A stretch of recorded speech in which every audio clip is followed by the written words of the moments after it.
عالی جناب،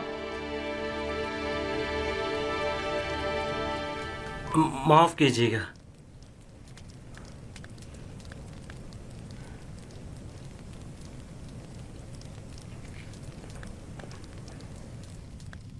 بانوتی ان کا اگلا ہدف ہے۔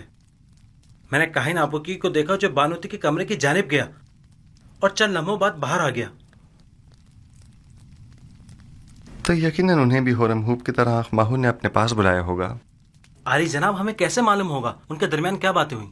وہ تو ظاہر ہے کہ وہ نہیں چاہتے کہ یوسف کو امور مملکت میں دخل اندازی کا حق حاصل ہو اور فرما روا کو کسی طرح میری معزولی پر مجبور کریں۔ ہم ان کے منصوبوں سے کیسے باخبر ہوں؟ فکر مت کریں، خدا نے چاہا تو وہ اس کا وسیلہ بھی ضرور فراہم کر دے گا۔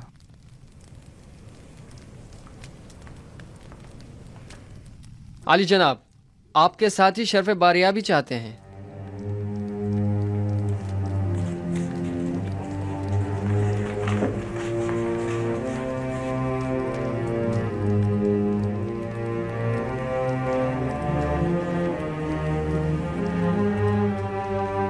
ہاں تو دوستو، غور سے سنیے، چند اہم امور ہیں جو آپ کو انجام دینے ہیں۔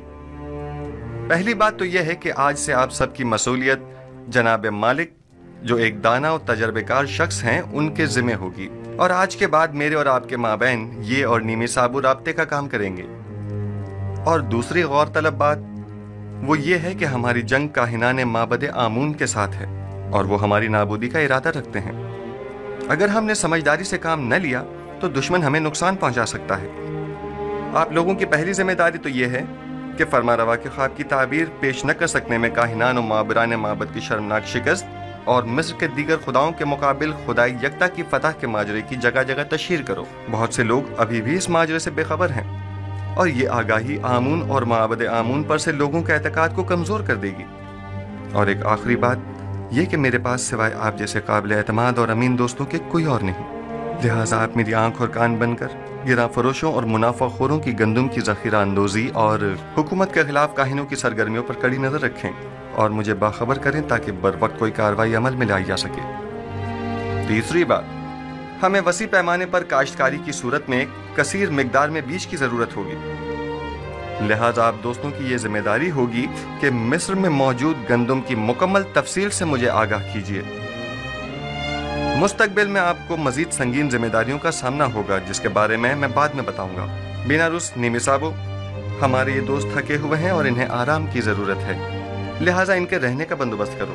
خداوند آپ کا نگہدار ہو، پھر ملیں گے۔ خدا آپ کا حامی و ناصر ہو۔ جناب مالک، آپ ٹھہریے۔ آپ ایک جہاندیدہ اور تجربہ کار شخص ہیں، میں چاہتا ہوں کہ ان تمام امور میں آپ اپنے مفید مشوروں سے میری رہنمائی فرمائیے۔ مجھے آپ جیسے امین مشیر کی ضرورت ہے۔ جیسا آپ کہیں، میں نے کئی قافلوں کی رہبری اور رہنمائی کی ہے، لیکن آج کے بعد نبی خدا میرے رہنما و رہبر اور ہادی ہوں گے۔ آپ جو حکم فرمائیں گے اس پر دل و جان سے عمل کروں گا۔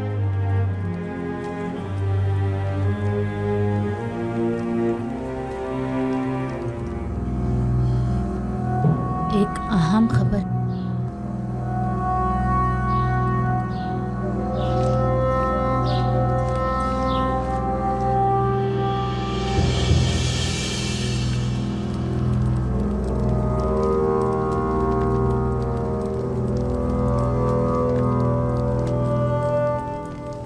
ہاں بولو، کیا بات ہے؟ آج آخماہو بانوتی سے ملنے آئے تھے اور تقاضا کیا ہے کہ بانو یوزار سیف کے دائرے اختیارات کو محدود کروا دیں۔ انہوں نے قبول کر لیا؟ وہ ابھی تھوڑی دیر پہلے ہی فرمانروا آمون حضرت کے پاس گئی ہیں تاکہ ان سے جناب یوزار سیف کی معزولی کا تقاضا کریں۔ میرا خیال ہے، بلکہ مجھے یقین ہے کہ وہ یہی ارادہ رکھتی ہیں۔ اچھی بات ہے، اب تم جاؤ۔ اطمینان رکھو کہ میں یہ خبر جناب یوزار سیف تک پہنچا دوں گا۔ چلو اب تم جاؤ۔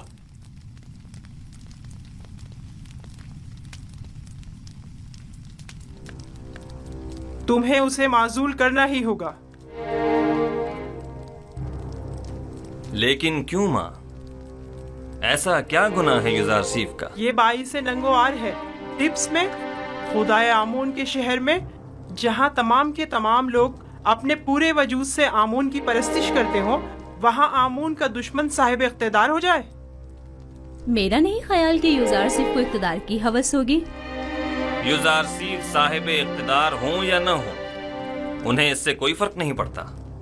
وہی واحد شخص ہیں کہ جو مصر کو اس بحران سے نجات دلا سکتے ہیں۔ وہی نجات دلا سکتے ہیں؟ تو پھر یوں کہو نا کہ مصر کے تمام لوگ مر گئے ہیں اور اب ہم اپنے ملک کی باغ ڈور ایک بیگانے کافر کو سونپنے پر مجبور ہیں۔ آخر تم ہورم ہوپ جیسے شخص کی صلاحیتوں سے استفادہ کیوں نہیں کرتے؟ آخر یوزارسیف کو اتنے اختیارات کیوں دیے کہ وہ مجرم قیدیوں سے امور مملکت میں استفادہ کرے؟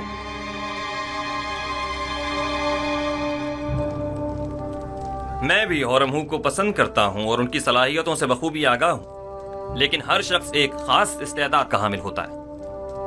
ضمناً زاویرہ کے قیدیوں نے سالوں یوزارسیف کے زیر سایہ اصلاح پائی ہے اور اب وہ پہلے جیسے قیدی نہیں رہے۔ اور پھر یہ قیدی اپنی گزشتہ خطاؤں پر نادم ہیں اور بڑی خوش اسلوبی سے اپنی ذمہ داری نبھا رہے ہیں۔ میں نے تمہارے باپ کا دور حکومت بھی دیکھا ہے اور سالوں حکومت مصر سے وابستہ رہی ہوں۔ میں جو کچھ بھی کہہ رہی ہوں وہ تمہاری اور حکومت مصر کے مفاد میں ہے۔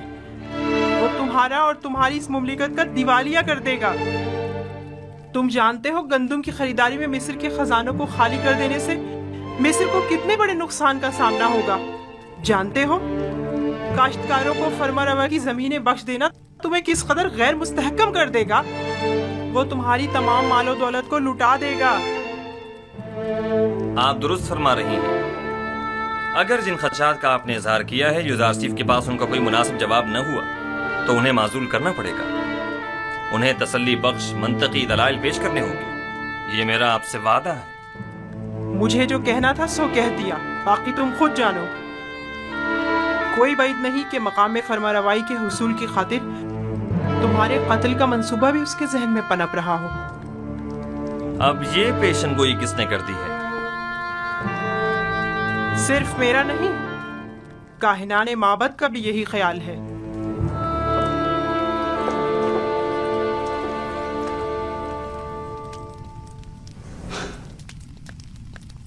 یہ لوگ سازشیں کرنے سے کبھی باز نہیں آئیں گے۔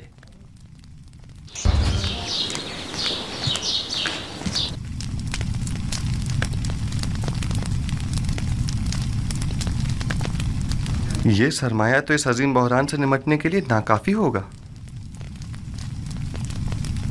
اسموتھ، بطور خزانہ دار مطلوب سرمایہ کے حصول کے ذرائع معلوم ہونے چاہیے۔ اس سلسلے میں ہمیشہ اسے بہترین طریقہ محصولات میں اضافہ اور لوگوں سے خراج کی مزید وصولی ہی رہا ہے۔ نہیں، یہ طریقہ تو ضرورت مند اور محتاجوں کو مزید مشکلات میں ڈال دے گا۔ اگر کوئی اتنا زیادہ محصول ادا نہ کر سکے تو کیا ہوگا؟ میرا خیال ہے کہ ہمیں سرمایہ کی فراہمی کے لیے کوئی اور طریقہ اختیار کرنا ہوگا۔ درود بر عالی جناب یوزارسیف۔ تم پر بھی خدا کا درود ہو۔ یہاں کیا کر رہے ہو؟ پنتو اور اسموتھ پر بھی خداوند کا درود ہو۔ درود بر بینوس۔ عالی جناب، کل ہورم ہوپ جناب اقمہو سے ملنے معبد گئے تھے، البتہ اس کی وجہ معلوم نہیں ہو سکی۔ میں ہورم ہوپ کی جانب سے زیادہ فکر مند نہیں ہوں۔ ممکن ہے وہ اقتدار کا خواہش مند ہو، لیکن آمون ہوتب سے ہرگز غداری نہیں کرے گا۔ وہ اتنی آسانی سے اپنے ضمیر کا سودا نہیں کرے گا۔ اور آج جناب اقمہو بانوتی سے ملاقات کو گئے تھے اور ان سے تقاضا کیا کہ وہ آپ کے خلاف کوئی اقدام کریں۔ تم نے خود انہیں دیکھا تھا؟ نہیں، بانوتی کی خادمہ نے خبر دی ہے۔ وہ ابھی چند لمحے پہلے ہی اس کام کے لیے روانہ ہو چکی ہیں۔ بلا شبہ ان کا مقصد اقمہو کی درخواست کو عملی جامہ پہنانا ہوگا۔ سب کچھ ممکن ہے، لیکن اس صورتحال سے پریشان ہونے کی ضرورت نہیں۔ میرا اور آپو پیس کا ماجرا یاد ہے نا آپ کو؟ وہ سازش معبد ہی کی تھی۔ میں جانتا ہوں کہ کاہنان معبد آمون اپنے اہداف کے حصول کے لیے کسی بھی قسم کے اقدام سے دریغ نہیں کریں گے، لیکن میرے پاس بھی ایک قادر و توانا خدا ہے، میں خود کو اس کے سپرد کرتا ہوں۔ ویسے انہیں فکر مند ہونا بھی چاہیے۔